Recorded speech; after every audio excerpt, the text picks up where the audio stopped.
Hari ini saya akan menyampaikan satu firman Tuhan buat kita semua. Judulnya adalah banjir kasih. Saya percaya ini yang akan kita alami.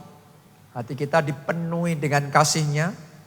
Bahkan dibanjiri, melimpah, meluap dengan kasih Tuhan. Mari kita baca firman Tuhan di dalam Yesaya 41, dimulai ayat 17. Orang-orang sengsara dan orang-orang miskin sedang mencari air, tetapi tidak ada. Ya, kita harus baca ayat ini dalam konteks setiap orang beda-beda ya. Ditulis di sini orang-orang miskin itu artinya orang-orang yang membutuhkan, sedang mencari air. Setiap orang itu kebutuhannya beda-beda. Mungkin ada di sini yang kebutuhannya saudara bisa tidur nyenyak. Karena Anda susah sekali tidur. Buat orang lain tidur gampang, tapi buat saudara itu perjuangan yang luar biasa. Mungkin ada di tempat ini yang Anda cari adalah kesembuhan. Mungkin ada juga yang Anda cari adalah pasangan hidup. Atau mungkin pekerjaan yang cocok dengan apa yang Anda bayangkan, apa yang Anda rindukan. Ya, mungkin yang Anda cari adalah pemulihan keluarga. Karena terus menerus terjadi prahara di dalam keluarga saudara. Jadi setiap orang itu punya konteks yang berbeda di dalam memahami ayat ini. Ya, coba kita perhatikan. Orang-orang miskin sedang mencari air, tetapi tidak ada. Mungkin Anda sudah mencari dan berjuang, tapi tidak menemukan. Yang Anda butuhkan mungkin adalah berkat secara keuangan. Tetapi sampai hari ini, Anda rasanya belum dapat itu. Terobosannya belum terjadi. Lompatannya belum Anda alami. Promosinya Anda masih stagnan di situ. Ya, karena Yesus tidak ada. Akibatnya apa? Bagian berikut ditulis begini. Lidah mereka kering kehausan. Karena mencari air gak dapat, akhirnya kering kehausan. Ya, berapa banyak orang kering dari damai sejahtera dalam hidupnya. Kering dari sukacita, kering dari berkat, kering dari mujizat, kering dari sukacita. Ya, mencari gak dapat air, akhirnya kering. Hidupnya kering. Itu bagian A. Dari ayat ini bicara tentang fakta, realita yang sedang kita alami. Nah, sekarang kita masuk bagian yang B dari ayat ini. Ada perubahan nih. Dimulai dengan kata tetapi. Betul? Jadi ada fakta, terus bagian B-nya tetapi. Anda yang hidupnya sedang kering di bidang, di area apapun itu. Saya berdoa mulai saat ini tetapi terjadi dalam hidup saudara. Oke, karena ini penting ini. Kenyataannya begini, kenyataannya begitu, faktanya begini, faktanya begitu. Begitu babak berikutnya. Tetapi. Ya, tetapi apa? Aku, Tuhan akan menjawab mereka. Ada orang di tempat ini, doa saudara dijawab oleh Tuhan. Oke, ini sesuatu yang saya percaya sedang terjadi sekarang. Bahkan sebelum Anda keluar dari tempat ini, sementara perkataan ini, firman ini masih disampaikan, akan ada di antara saudara yang akan dapat kabar mujizat sudah terjadi. Terjadi. Ya, sementara pemberitaan firman ini disampaikan, Anda nanti akan menerima kabar mujizat terjadi. Oke. Dan sebagai Allah orang Israel, aku tidak akan meninggalkan mereka. Tahukah saudara, dalam perjuanganmu engkau enggak sendiri. Engkau ngadepin semuanya itu memang rasanya sendiri. Tapi Tuhan ngomong sama saudara, aku tidak meninggalkan engkau. Tuhan tuh membackup saudara. Kita kalau berjuang sendiri, karena yang kita hadapi besar, berat, kadang kita keder ya. Apalagi kita diperhadapkan dengan sesuatu yang melampaui diri kita. Kita bisa gak kuat. Tapi begitu kita ngerti, yang membackup kita kuat. Yang menyertai kita kuat, seger lagi kita. Mulai hari ini seger lagi saudara. Kuat lagi saudara, mantap lagi hati saudara. Kenapa? Karena Tuhan tidak meninggalkan saudara. Ayat berikutnya, karena Tuhan tidak meninggalkan, apa yang terjadi? Tuhan ngomong begini, aku akan membuat sungai-sungai memancar di atas bukit-bukit yang gundul. Harusnya nggak mungkin di atas bukit-bukit yang gundul. Tapi bukan hanya ada air, tapi sampai dicatat Tuhan membuat sungai-sungai apa? Memancar. Bahkan bukan cuma satu sungai. Sungai-sungai memancar. Akan ada orang di tempat ini pekerjaan saudara yang gundul, yang selama sekian waktu tidak menghasilkan. Tapi hari ini blessing dari Tuhan turun atas pekerjaan itu. Dan Tuhan akan membuat dari pekerjaan yang gundul itu memancar sungai berkatnya melimpah di dalam hidup saudara. Amin. Terima itu. Terjadi dalam nama Yesus. Terjadi di dalam nama Tuhan Yesus. Yes. Dan membuat mata-mata air membual di tengah dataran. Aku akan membuat padang gurun menjadi telaga dan memancarkan air dari tanah kering. Coba Anda bayangkan padang gurun, bayangin sebentar. Sekarang bayangkan telaga. Mari saya nubuatkan, ada yang di tempat ini hidupnya kayak padang gurun. Kering kerontang. Tapi persis seperti yang baru saja engkau bayangkan, bayanganmu diberkati Tuhan. Jadi kenyataan itu dalam hidup saudara. Boleh katakan amin. Kita kasih tepuk tangan yang paling meriah buat Tuhan kita. Bukan cuma itu saja, dari padang gurun jadi apa tadi? Telaga. Berarti dari yang kering kerontang sekarang banyak airnya. Tapi tahukah saudara, Tuhan bisa membuat Anda sampai dalam level bukan banyak airnya, tapi kebanjiran. Mari kita baca Mazmur 29 ayat 10 dan 11. Tuhan bersemayam di atas air bah. Air bah itu apa sih? Banjir besar. Betul enggak? Kalau air bah enggak mungkin banjir kecil.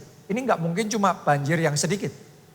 Banjir bah, banjir besar itu yang disebut air bah. Dan ditulis di sini Tuhan bersemayam. Bersemayam itu bertahta, berkuasa di atas air bah. Sampai itu aja pembacaan kita. Artinya dia berkuasa bukan cuma membuat padang gurun, ada sungai-sungainya jadi telaga, tapi dia juga berkuasa membuat hidup saudara dan saya sampai kebanjiran. Yang tadinya begitu kering kerontang, bukan cuma jadi ada airnya, ada sungainya, tetapi sampai kebanjiran meluap-luap terjadi di dalam kehidupan kita. Dan saya tahu persis apa yang dijanjikan di dalam firman Tuhan ini. Saya ngalami dalam hidup saya. Ada momennya, ada masanya. Seolah-olah hidup saya kayak padang gurun. Mau berjuang kayak gimana pun. Berusaha seperti apapun.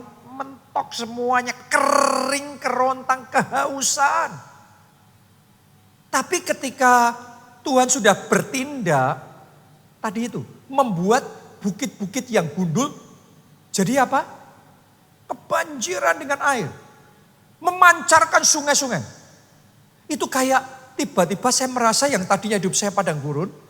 Tiba-tiba kayak dipindah ke dunia yang berbeda. Seperti seolah-olah kayak bendungan itu dibuka. Anda bayangin ya. Ketika pintu bendungan dibuka. Airnya itu akan akan terjadi dalam hidupmu itu. Itu dialami Petrus. Semalaman kerja keras. Gak dapat apa-apa loh. Begitu esoknya sama Yesus, disuruh menebarkan jala yang sama, di laut yang sama, pakai perahu yang sama, jurusnya sama. Tapi dicatat, tangkapan besar ikan dia dapatkan. Sampai perahunya penuh. Terus dia harus panggil orang-orang lain. Datang perahu yang kedua, temannya penuh. Alkitab mencatat 2 perahu ini sampai hampir tenggelam. Coba Anda renungkan, perahunya sama, lautnya sama, jurusnya sama, jalannya sama, semuanya sama. Yang tadinya kering kayak padang gurun, bukan hanya jadi telaga, tetapi kebanjiran besar. Ada orang di sini dapat rema dari yang saya perkatakan ini, dan itu akan Tuhan kerjakan dalam hidupmu. Tuhan akan mengubah kesaksianmu, akan terjadi banjir besar, anugerahnya, sukacitanya, berkatnya, mujizatnya. Bahkan secara lebih spesifik, hari ini saya berdoa hidupmu kebanjiran dengan kasihnya yang ajaib. Oke, berkat bagus, mujizat haleluya. Tapi lebih dari semuanya itu kasih yang terbesar. Ya, kenapa saya ngomong kasih yang terbesar? Karena kalau saudara tanpa kasih, Anda boleh tidur di kasur yang mahal. Tanpa kasih, Anda boleh tinggal di rumah yang mewah, punya mobil yang keren. Rasanya hidup kayak neraka. Sebaliknya, ada kasih, mungkin kasurmu sederhana, tapi hidupmu feels like heaven. Karena keluarga itu kalau ada kasih kayak surga. Benar apa tidak? Orang itu kalau hidupnya ada kasih, hidupnya kayak surga. Saya berdoa kasihnya akan mendandani, memperindah, mempercantik hidupmu, jiwamu, sehingga engkau merasakan heaven on earth, surga di bumi dengan kasihnya yang ajaib. Boleh katakan amin. Kita kasih tepuk tangan yang paling meriah. Biarlah kasihnya memenuhi hati saudara. Kasihnya membanjiri hati saudara. Mau dipenuhi dengan kasih Tuhan? Ya mari kita buka hati dan biar kasih itu memenuhi kita. Kita akan melihat dari kisah dua orang perempuan yang awalnya ketika kisah mereka diceritakan dalam Alkitab, mereka itu haus akan kasih, tapi sayangnya ngejarnya kasih dari manusia. Akibatnya kecewa. Terus dikecewakan sampai di satu titik sadar mereka. Tadinya haus ngejar dari manusia. Sekarang mereka berubah. Sekarang berharapnya sama Tuhan. Carinya kasih yang dari Tuhan. Begitu mereka rubah fokusnya, semua berubah. Tiba-tiba hidup mereka disegarkan. Hati mereka disembuhkan. Dipulihkan, dibaharui. Dan benar-benar mereka ngerasakan heaven on earth, surga di bumi karena kasih Tuhan yang ajaib. Kita mulai kisah yang pertama, seorang perempuan namanya Lea. Kita baca di kitab Kejadian pasal 29 ayat 30 sampai 34. Yakub menghampiri Rahel juga, malah ia lebih cinta kepada Rahel daripada kepada Lea. Demikianlah ia bekerja pula pada Laban 7 tahun lagi.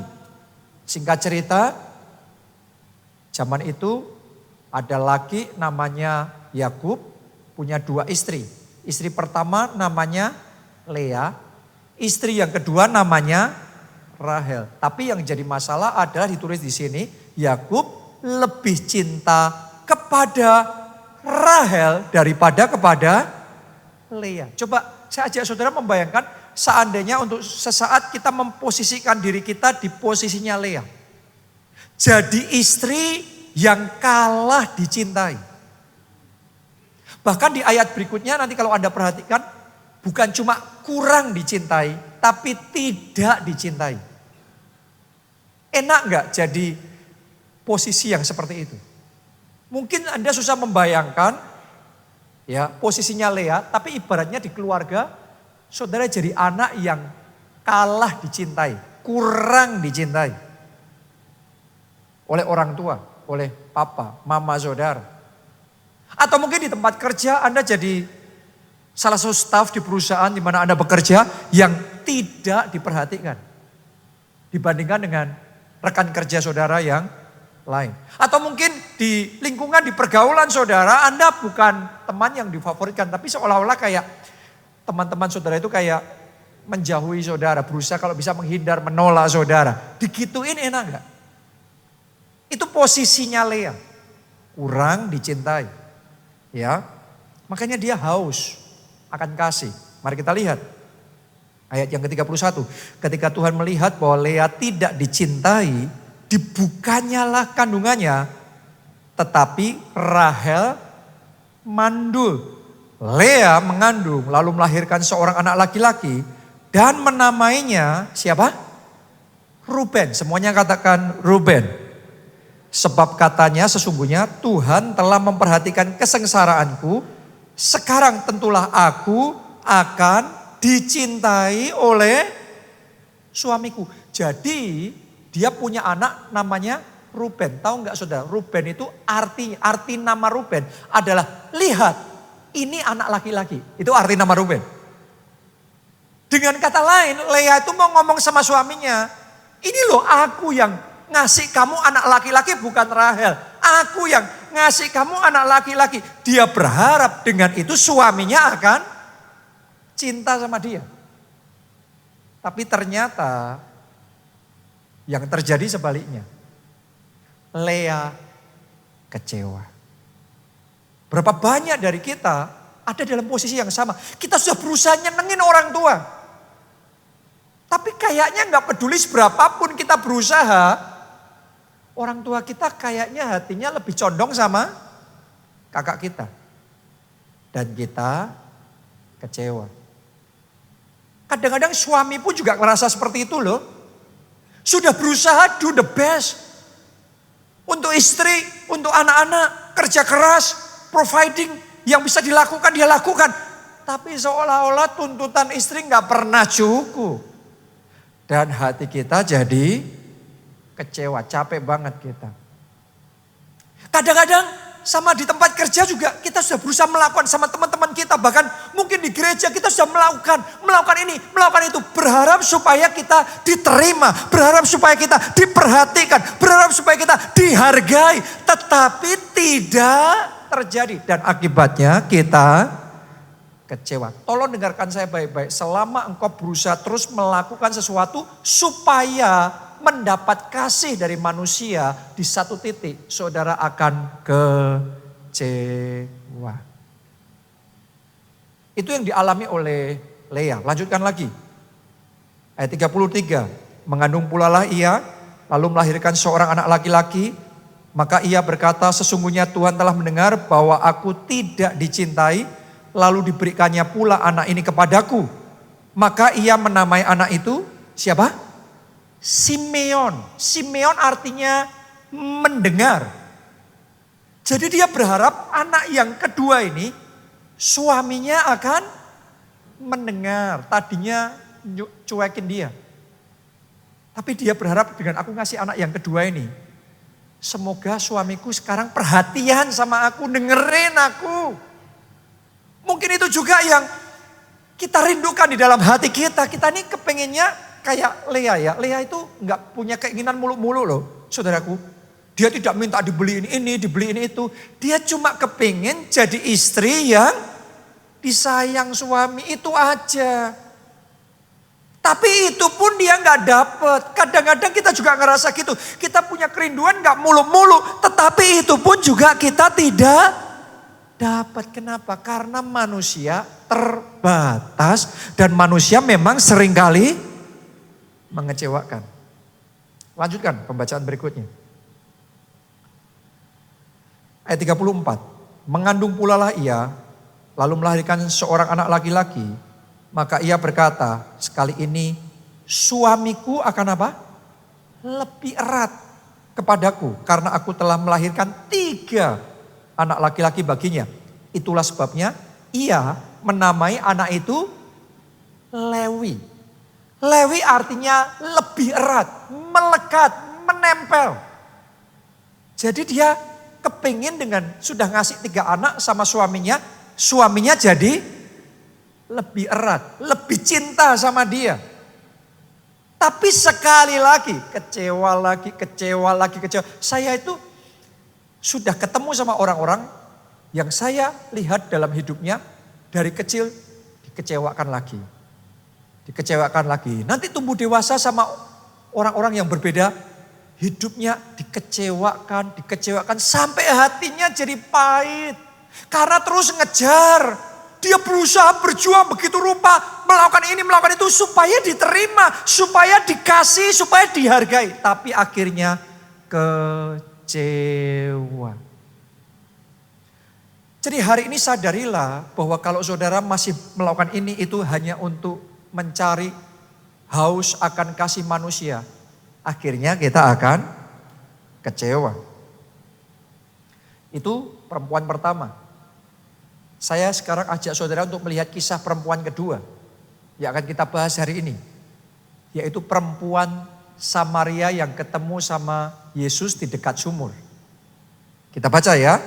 Yohanes 4 ayat 15 sampai 18. Kata perempuan itu kepadanya, Tuhan, berikanlah aku air itu supaya aku tidak haus dan tidak usah datang lagi ke sini untuk menimba air. Kata Yesus kepadanya, pergilah, panggillah suamimu dan datang ke sini. Kata perempuan itu, aku tidak mempunyai suami. Kata Yesus kepadanya, tepat katamu bahwa engkau tidak mempunyai suami. Sebab engkau sudah mempunyai berapa? 5 suami. Dan yang ada sekarang padamu bukanlah suamimu. Dalam hal ini engkau berkata benar. Ya, coba Anda renungkan. Waktu Tuhan Yesus ngomongan sama perempuan ini, Anda bisa ngerasain gak? Tidak peduli kondisi perempuan ini. Walaupun mungkin di mata masyarakat ini sudah kawin cerai 5 kali. Bahkan sekarang yang tinggal bersama dengan dia bukan suaminya. Tetapi Yesus tetap mengasihi dia. Yesus tidak memandang rendah dia. Dan Yesus mau mengampuni dosa-dosanya. Yesus mau memulihkan dia. Apapun kondisi saudara hari ini, tidak akan menghentikan Yesus tetap mengasihi saudara. Yesus mau memulihkan saudara, Yesus mau mengampuni dosa-dosa saudara. Oke? Tapi saya ajak saudara sejenak melihat dari sudut pandang perempuan Samaria ini. Kalau sampai dia kawin cerai 5 kali, itu gak main-main loh. Terus yang tinggal sama dia bukan suaminya, berarti betapa hausnya dia akan kasih dari manusia. Dia coba sama pria ini, dia pikir waktu dia pacaran mungkin ini orangnya yang bisa memuaskan hati saya. Yang bisa membuat saya bahagia dalam hidup saya. Setelah married, dia kecewa. Terus dia cerai. Tapi kemudian dia berharap ketika ketemu lagi, mungkin pria ini berbeda. Ini gak sama seperti suami saya yang dulu. Pria ini sekarang kayaknya lebih pengertian, lebih baik dan lebih segalanya. Tapi ketika dia sudah menikah, ternyata sama saja. Dia balik lagi kecewa. Jadi dia sudah mencoba seperti tadi. Kalau Lea gak cerai, tetap sama suami yang sama tapi anak pertama, anak kedua, anak ketiga. Tapi kalau perempuan Samaria nih, suami pertama, suami kedua, sampai kelima, sampai dia trauma bener, menikah lagi trauma bener. Sekarang pokok tinggal bersama aja, no string attached. Gak ada ikatan apa-apa. Karena mungkin sudah trauma sekali. Karena hidupnya dikecewakan terus. Saya mau ngomong sama saudara sekali lagi. Anda boleh terus mengejar dan berharap sama kasih manusia. Akhirnya sampai di satu titik engkau akan sadar manusia mengecewakan. Tapi puji Tuhannya hari itu perempuan ini berjumpa dengan Yesus. Dan ketika dia berjumpa dengan Yesus, Yesus memberikan air hidup kepadanya. Air hidup itu adalah kasih dari surga. Kasih dari surga itu menyembuhkan setiap luka yang ada dalam hatinya. Memulihkan setiap kekecewaannya. Menyegarkan kembali jiwanya. Membaharui kembali hatinya. Kalau Anda lihat dalam kisah perempuan itu berikutnya. dia dipulihkan luar biasa. Bahkan bukan cuma itu, Tuhan pakai hidupnya luar biasa. Saya berdoa hari ini momen perjumpaanmu dengan Yesus. Karena ketika engkau jumpa dengan Yesus, hidupmu gak bisa sama lagi. Saya berdoa sementara Anda jumpa Yesus, biarkan hati saudara terbuka. Dan biarkan kasih-Nya menyerbu masuk hati saudara. Biarkan kasih-Nya membebat setiap luka hati saudara. Biarkan kasih-Nya masuk dan memenuhi setiap relung hati saudara. Dan biar kasih-Nya membaharui hatimu, menyembuhkan sempurna. Mulai hari ini kepuasanmu, kenikmatanmu bukan di dalam manusia, tapi hanya dalam Yesus. Hanya kasih Yesus yang memulihkan dan memuaskan hidup saudara. Amin. Jadi mulai hari ini saudara rubah. Jangan berharap sama manusia, tapi berharapnya sama Tuhan. Persis itu juga yang dilakukan oleh Lea. Lea tadi punya anak pertama, kedua, ketiga, terus dikecewakan. Tapi begini, sampai di satu titik dia tuh sadar. Aku sudah gak bisa lagi berharap sama suamiku. Aku sudah berusaha yang terbaik dan dia tetap seperti itu. Kadang-kadang dalam keluarga itu kenyataannya. Ada yang kita berusaha dan kemudian keadaan berubah. Tapi ada yang kita mau berusaha sampai kayak gimana pun. Dan keadaan tidak berubah. Buat Lea dia sudah mau gimana pun. Kenyataannya Yakub tidak pernah mengasihi dia. Jadi sampai di titik itu dia sadar. Aku sudah gak bisa lagi berharap sama suamiku. Jadi ketika dia punya anak yang keempat. Kali ini beda. Dia punya anak yang keempat, dia alihkan pengharapannya bukan lagi sama manusia, tapi hanya Tuhan pengharapannya. Hanya Allah pengharapannya. Dia buka hati lebar-lebar, dia larinya sama Tuhan. Mari kita lihat apa yang terjadi ketika Lea melakukan hal itu. Kita baca Kejadian 29 ayatnya yang ke-35. Mengandung pula lah ia, lalu melahirkan seorang anak laki-laki. Maka ia berkata, ini anak keempat ya. Sekali ini. Oke. Yang kali ini. Beda sama yang sebelum-sebelumnya. Tapi sekali ini. Aku akan bersyukur kepada Tuhan. Coba Anda lihat. Anda boleh baca berulang-ulang. Dia sudah gak ngomong tentang suaminya lagi. Suamiku, suamiku, suamiku. Dia sekarang ngomong, yang kali ini, mulai sekarang, aku akan bersyukur kepada Tuhan. Wow, keadaannya belum berubah. Suaminya masih tetap gak sayang sama dia. Tetapi dia ambil keputusan, mulai sekarang aku hanya memandang Yesus. Pengharapanku hanya pada Tuhan. Kali ini, aku bersyukur kepada Tuhan. Dahsyat sekali. Itulah sebabnya ia menamai anak itu Yehuda. Yehuda artinya kali ini aku akan bersyukur sama Tuhan.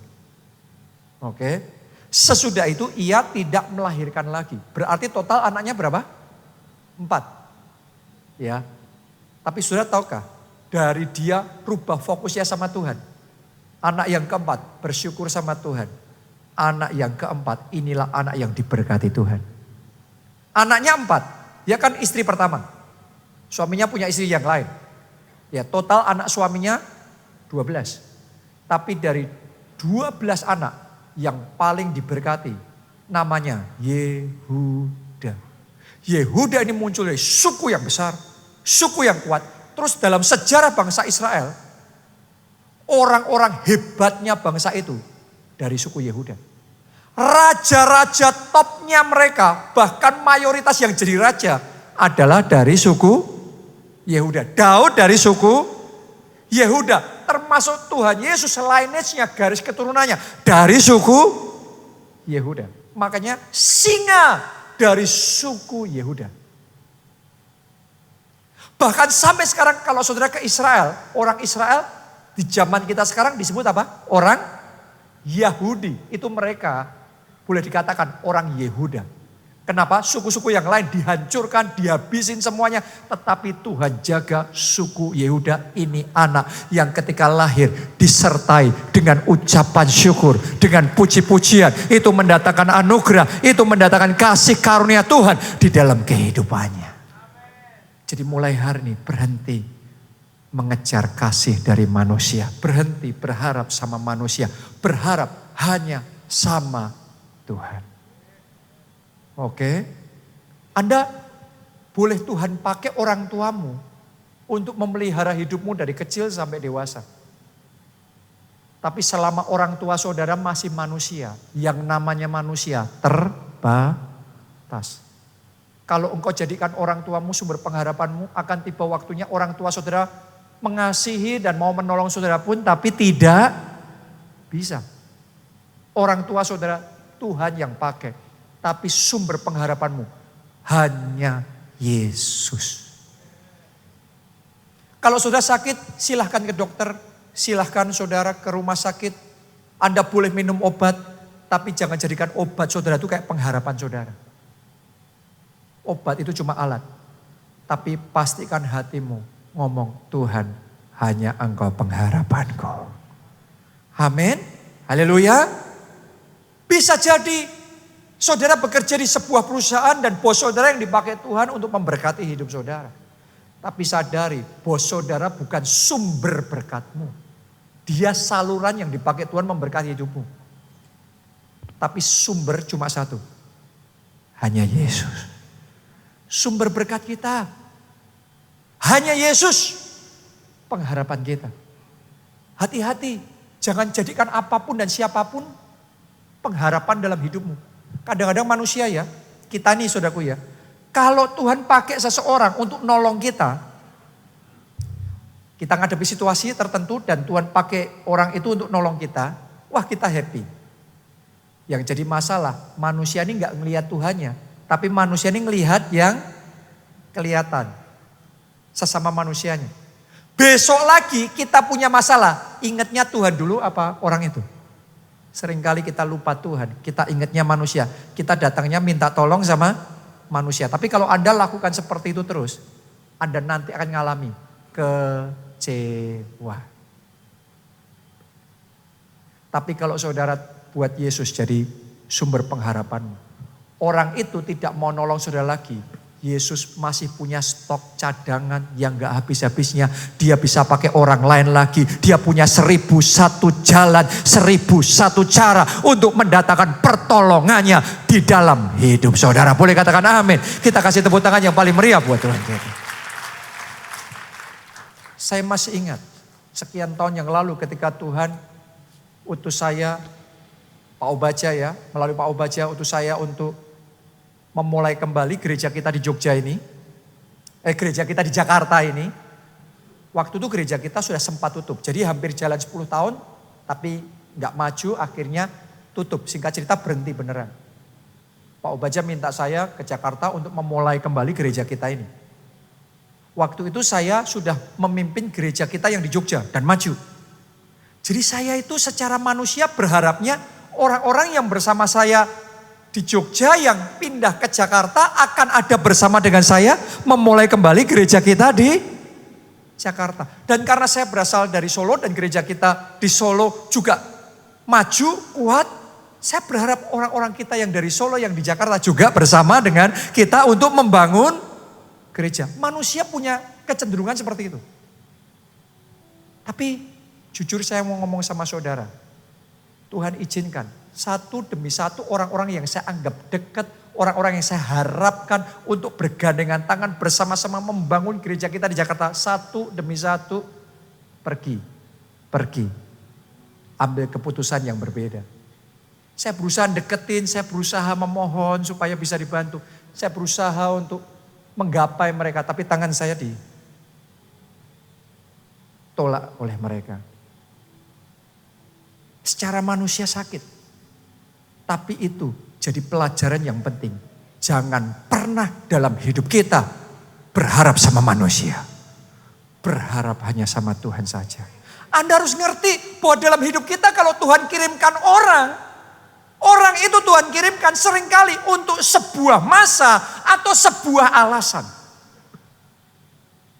Dan kalau alasan itu sudah tergenapi, tidak ada alasan dia tetap bersama terus.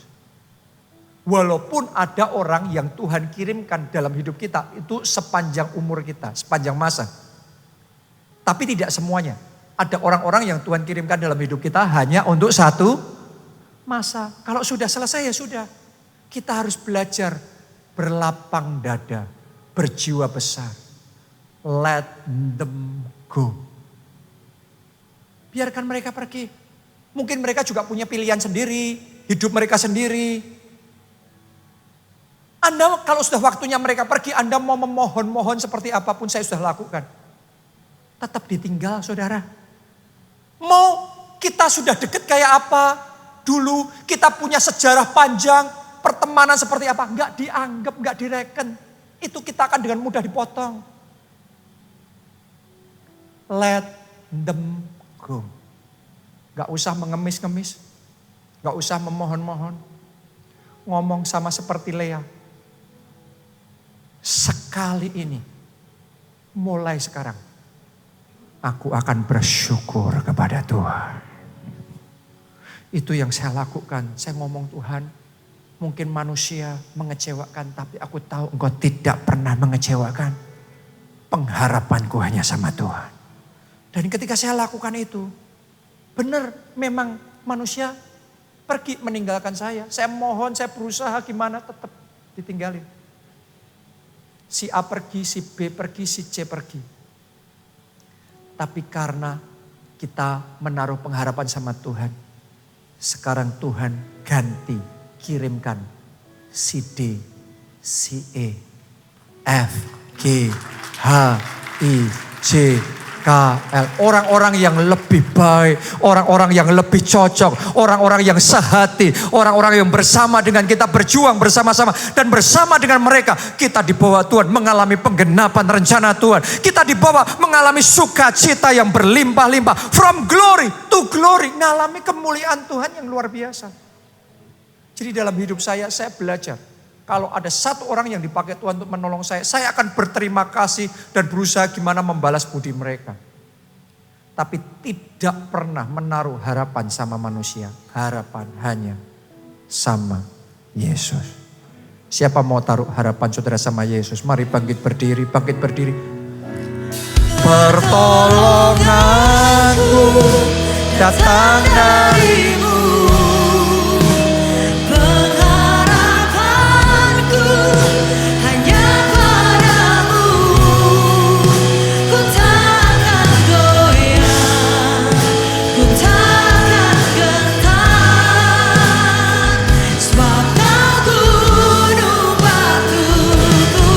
Mari katakan bersama-sama.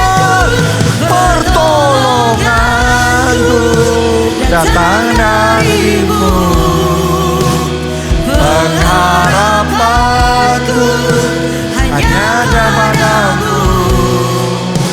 Ku tak akan goyah, ku tak akan gentar.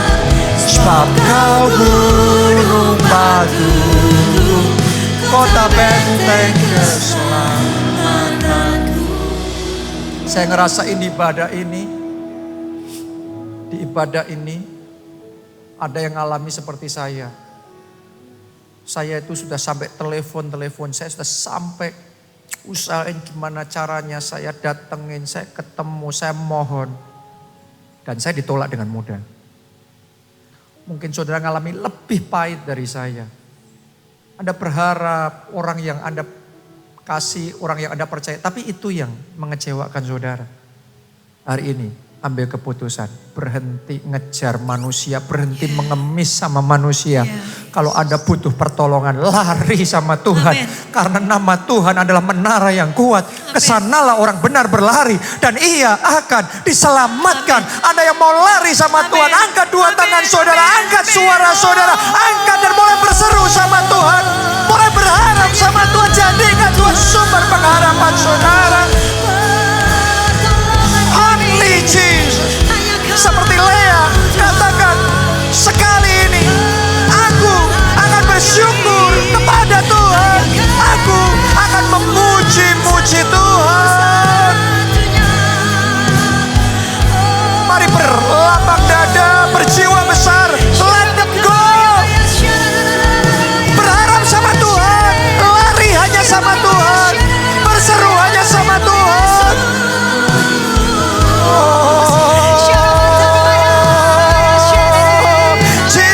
Jesus, Jesus, Jesus, Jesus, Jesus. Katakan sama Tuhan, Engkau pengharapanku, Engkau sumber pengharapanku, Engkau pertolonganku, Engkau segalanya dalam hidupku. Only Jesus. Bebat hati kami Tuhan, bebat, sembuhkan hati kami Tuhan, sembuhkan hati kami, ajari kami untuk berharap sama Tuhan. Berharap hanya pada Yesus, berharap hanya pada Tuhan. Mari bersama-sama katakan, pertolonganku datang dari-Mu, pengharapanku hanya padamu. Ku tak akan goyah, ku tak akan getar, sebab Kau gunung batuku. Sekali lagi mari katakan, pertolonganku datang dari-Mu, pengharapanku hanya padamu. Ku tak akan goyah, ku tak akan gentar, sebab Kau gunung batuku, kota benteng keselamatanku. Sumber pertolongan nomor satu hanya di dalam Yesus. Amen. Karena itu saya mau berikan kesempatan buat saudara yang belum pernah terima Yesus sebagai Tuhan dan Juru Selamat. Sadarilah hidup kita ada Tuhan. Amen. Dibandingkan tanpa Tuhan pasti beda. Ya. Ketika Anda menghadapi tantangan-tantangan dalam hidupmu. Kalau engkau punya Juru Selamat Amen. dan tanpa Juru Selamat pasti beda. Amen. Jadi mari buka hati. Yes, Lord. Ada yang mau angkat dua tangan saudara. Ikuti doa ini. Tuhan Yesus, Tuhan Yesus, masuklah dalam hatiku. masuklah dalam hatiku. Jadi Tuhan dan Juru Jadi Selamatku. Tuhan dan Juru Selamat. Jadi pengharapan dan andalanku. Jadi pengharapan dan andalanku. Ampuni dosa-dosaku. Ampuni dosa-dosaku. Sucikan hidupku. Sucikan hidupku. Selamatkan jiwaku. Selamatkan jiwa. Mulai sekarang hidupku milik Tuhan Yesus. Sekarang hidupku milik Tuhan Yesus. Aku siap untuk mengiring Aku Yesus. siap untuk mengiring Yesus. Melayani Yesus. Melayani Yesus. Seumur hidupku. Seumur hidupku. Terima kasih Tuhan. Makasih Tuhan. Angkat dua tangan saudara tinggi-tinggi. Diberkati saudara oleh Tuhan. Amin. Diberkati keluarga saudara oleh Amin. Tuhan. Diberkati studi dan pekerjaan saudara oleh Amin. Tuhan. Diberkati kesehatan dan masa depan saudara oleh Tuhan. Dan diberkati pertumbuhan rohani serta pelayanan saudara oleh Tuhan. Sehingga melalui hidupmu banyak jiwa diselamatkan. Keluargamu, teman-temanmu dipertobatkan.